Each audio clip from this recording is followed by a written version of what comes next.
और देखिए अब वेनेजुएला के बाद ईरान की बात करते हैं। आज रात ईरान पर हमले का अंदेशा है। बड़ी खबर आ रही है, फारस की खाड़ी की तरफ दिखे हैं ड्रोन। खाड़ी के ऊपर अमेरिकी ड्रोन दिखे हैं। तो क्या वेनेजुएला पर अभी अमेरिका ने जो किया है एक्शन, उसी के तुरंत बाद ईरान पर भी हमला होगा? यूएई से ईरान की उड़ानें कैंसिल हो गई। ईरान की सेना के लिए अलर्ट जारी किया गया है और कुछ ड्रोन दिखे हैं फारस की खाड़ी के ऊपर, जो कि अमेरिकी ड्रोन बताए जा रहे हैं।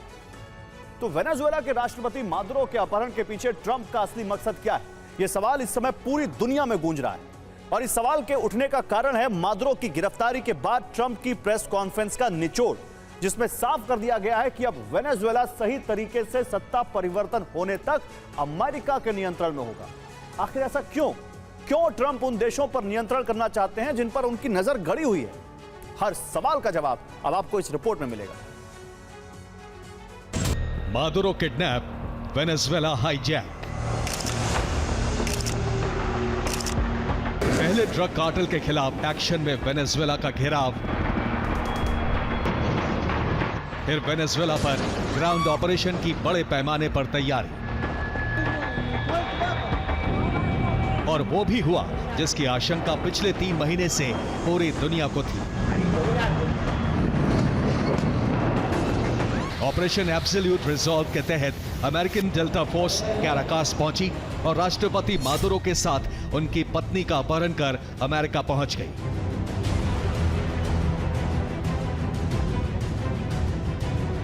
लेकिन क्या यह वाकई ड्रग तस्करी के खिलाफ ऑपरेशन था? क्या मादुरो और उनकी पत्नी की गिरफ्तारी सिर्फ अमेरिकी अदालत के वारंट के आधार पर एक्स्ट्रा टेरिटोरियल ज्यूरिसडिक्शन कानून के तहत हुई है?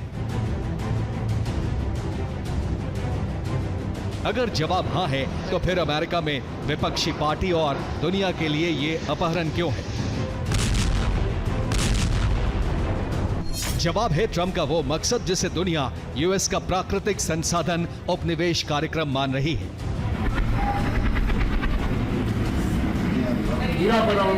और दुनिया की आशंका कोरी या हवाई नहीं है, बल्कि मादुरो के अपहरण के बाद वेनेजुएला में नए शासन की स्थापना पर ट्रंप के गोलमोल जवाब ने इस आशंका को मजबूत कर दिया। यानी अमेरिका ने अपनी ताकत का इस्तेमाल कर वेनेजुएला के राष्ट्रपति मादुरो को उन्हीं के देश से अगवा कर लिया।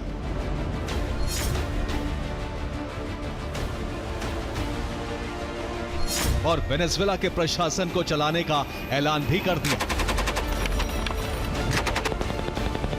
जो किसी देश की संप्रभुता में न सिर्फ दखल है, बल्कि अंतर्राष्ट्रीय कानून का सीधा उल्लंघन। तो सवाल यह है कि ट्रंप ऐसा करना क्यों चाहते हैं? खुलासा अमेरिका की पूर्व उपराष्ट्रपति कमला हैरिस ने एक पोस्ट के जरिए किया है। उन्होंने दावा किया कि वेनेजुएला के खिलाफ कार्रवाई गैर कानूनी है। इस युद्ध का मकसद सत्ता और तेल हासिल करना है। इसकी कीमत अमेरिकी परिवारों को चुकानी पड़ेगी। इसका मतलब साफ है कि मादुरो का अपहरण न सिर्फ वेनेजुएला को उपनिवेश बनाने के लिए किया गया है, बल्कि असल मकसद वेनेजुएला के प्राकृतिक संसाधनों पर कब्जा करना भी था। और ट्रंप ने भी इसे करीब करीब स्वीकार किया है। अब सवाल यह है कि आखिर अमेरिका का वेनेजुएला की तेल उत्पादन क्षमता और अब तक हुए उत्पादन से क्या संबंध है? जवाब कमला हैरिस दे चुकी हैं, जिसका सीधा मतलब है कि ट्रंप सिर्फ वेनेजुएला तक नहीं रुकने वाले हैं। अभी कई ऐसे साउथ अमेरिकन देश उनके टारगेट पर हैं, जहां अमेरिका ऐसी कार्रवाई को अंजाम दे सकता है। और ट्रंप ने अपने मिशन के तहत नेचुरल रिसोर्स लैंड कॉलोनी बनाने के लिए साउथ अमेरिका से शुरुआत की है, जिसमें वेनेजुएला का मिशन कंप्लीट हो चुका है। अब आशंका है कि अमेरिकी सेना का मिशन अटलांटिक तक और वेनेजुएला के पड़ोसी देश गयाना हो या फिर कोलंबिया पर भी उपनिवेश बनाने वाली कार्रवाई के तहत एक्शन लिया जा सकता है। इनके अलावा ट्रंप के टारगेट सूरीनाम और इक्वाडोर जैसे देशों का भी होना तय है, जबकि पेरू पर अमेरिका का संकट पहले से बरकरार है और ब्राजील एक ऐसा देश है जहां वेनेजुएला जैसी कार्रवाई के लिए कारण भी है। यही नहीं, बोलीविया भी ट्रंप के टारगेट पर है। चिली के लिए भी ट्रंप लगातार संकट बढ़ा रहे हैं, जबकि पैराग्वे के संसाधन और पर्यटन स्थलों ने पहले ही ट्रंप को आकर्षित कर रखा है। और अगर इन देशों पर कार्रवाई होती है तो उरुग्वे पर नियंत्रण आसान हो जाएगा। मुमकिन है कि अर्जेंटीना भी अपने संसाधनों के कारण ट्रंप के मंसूबों का शिकार हो जाए।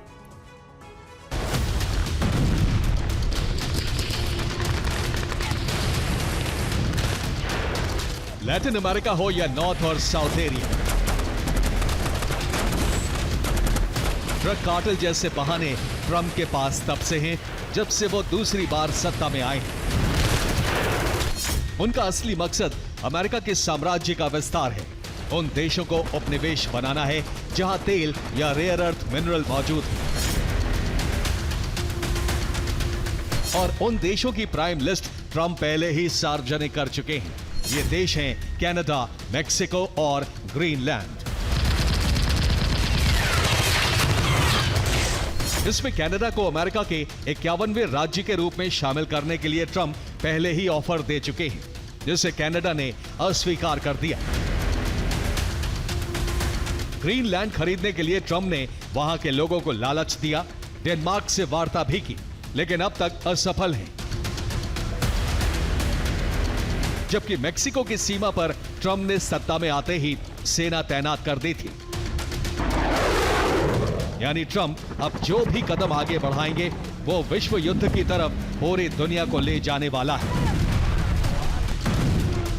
ऐसा इसलिए क्योंकि ट्रंप ने यूरोप और नेटो से पहले ही दूरी बना ली है। अमेरिका में नेटो विश्वासपात्र संगठन न होने का बिल लाया जा चुका है और यूरोप पर दबाव बनाने के लिए पहले ही साल में ट्रंप ट्रेड वॉर में उतर चुके हैं। यहां तक कि उन्होंने हथियारों की सप्लाई की फंडिंग बढ़ाने की मांग भी रखी थी। इसे एक तरह से ट्रंप का तानाशाही रवैया माना जा रहा था, लेकिन मादुरो के अपहरण के बाद इसे यूरोप के फ्रंट पर ग्रीनलैंड हासिल करने वाली कार्रवाई माना जा सकता है, जिसका संकेत ट्रंप के डोज विभाग की पूर्व सदस्य ने दिए हैं। ये केटी मिलर की पोस्ट है, जिसमें ग्रीनलैंड को अमेरिका के नियंत्रण में जल्द होने का दावा किया गया है, जिस पर अमेरिका में डेनमार्क के राजदूत जैस्पर मोलर ने सधी हुई प्रतिक्रिया भी दी है। उन्होंने लिखा कि अमेरिका और डेनमार्क घनिष्ठ सहयोगी हैं, हमें मिलकर काम करना जारी रखना चाहिए। अमेरिका की सुरक्षा से ही ग्रीनलैंड और डेनमार्क सुरक्षित हैं। हम अमेरिका से डेनमार्क की अखंडता के सम्मान की अपेक्षा करते हैं। लेकिन क्या ट्रंप इसके लिए राजी हैं? सवाल सिर्फ मादुरो की गिरफ्तारी के बाद ट्रंप के मकसद पर नहीं है, बल्कि ट्रंप की उस नीति पर है जो विनाशक जंग का मार्ग खोल रही है। और ट्रंप ने सत्ता में आते ही अपनी नीति स्पष्ट कर दी थी। मेक्सिको की सीमा पर सैन्य तैनाती कर दी थी, जिसका मकसद अब ऑयल और गैस हासिल करना लग रहा है। ऐसे ही कनाडा को 51वें प्रांत के रूप में 51st स्टेट के रूप में मिलने का मकसद भी, उसको मिलाने का मकसद भी ऑयल और गैस का भंडार हो सकता है। जबकि ग्रीनलैंड और नियंत्रण की हसरत का राज पहले ही सार्वजनिक है। उसके ऑयल गैस और रेयर अर्थ मिनरल पर ट्रंप की नजर है। ठीक ऐसे ही यूक्रेन को भी ट्रंप ने इसीलिए अकेला छोड़ा है कि ज़ेलेंस्की ट्रंप की सरपरस्ती स्वीकार करके ऑयल गैस और रेयर अर्थ मिनरल उन्हें दे दें। जबकि अफगानिस्तान से ट्रंप के टकराव का कारण भी अब साफ है, वो रेयर अर्थ मिनरल पर नियंत्रण चाहते हैं। पाकिस्तान से करीबी बढ़ाने का मकसद भी साफ है। मुनीर खुद रेयर अर्थ मिनरल उन्हें तोहफे में दे चुके हैं। तो वही जापान को मिल रही अमेरिकी सुरक्षा भी अब उसके लिए मुसीबत बन सकती है, क्योंकि ट्रंप की नजर ऑयल और गैस पर है। ठीक ऐसे ही ताइवान में ट्रंप की दिलचस्पी का मकसद लिथियम भंडार पर नियंत्रण हो सकता है।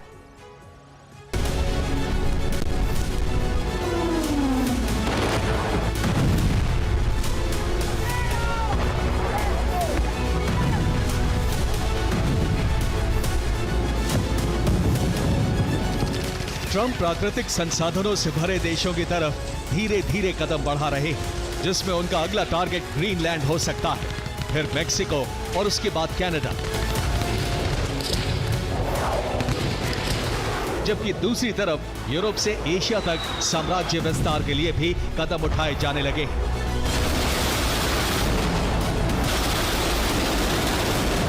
इसलिए यूक्रेन पर नियंत्रण के लिए रूस को हमले की छूट वो पहले ही दे चुके हैं। अफगानिस्तान के रेयर अर्थ मिनरल पर नियंत्रण के लिए उन्होंने बगराम बेस को टकराव का केंद्र बनाया है। पाकिस्तान के रेयर अर्थ मिनरल और ऑयल गैस संसाधन के लिए आसिम मुनीर से गुप्त डील कर चुके हैं। लिथियम के लिए ताइवान में उनकी दिलचस्पी लगातार बढ़ती जा रही है और जापान के संसाधनों पर नियंत्रण के लिए भी कोशिशें हो रही हैं। मुमकिन है कि इनमें जापान को पहले ही ट्रंप के प्लान की भनक लग चुकी है। इसलिए अपनी सुरक्षा के लिए जापान ने आत्मनिर्भर होने का फैसला कर लिया है। जाहिर है अब ट्रंप आगे बढ़ेंगे तो विरोध भी बढ़ेगा और यही विरोध तीसरे विश्व युद्ध की जमीन तैयार कर देगा। Bureau report, TV9, Bharatvarsh.